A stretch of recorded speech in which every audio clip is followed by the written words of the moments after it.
Okay, I have to show these. It's sorry for the bad lighting, but they're massive, so I have to do it here.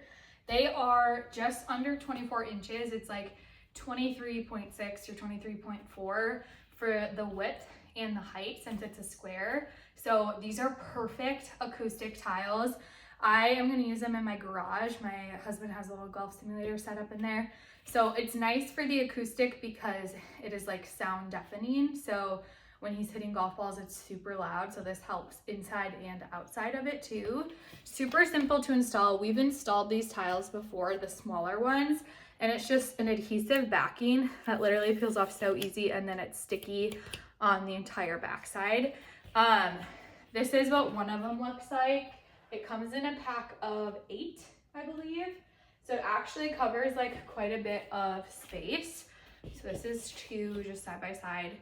And then you get to decide like what pattern you want. So if you want them kind of like mismatched like that, or you can kind of match it up to make them go in the same direction.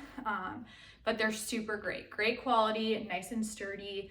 I love the thickness of them because again, it helps with that like acoustic paneling, the noise cancellation. And I just love this is like the black geometric one, I think. But they have so many different color options and size options too. Just really well made. The brand actually sent these ones to me, and I have had acoustic panels from them in the past. So I was really excited when they came out with the large ones. I just feel like visually large tiles are a little bit better. So love them, great quality, and then obviously like the purpose of the acoustic panel is wonderful too.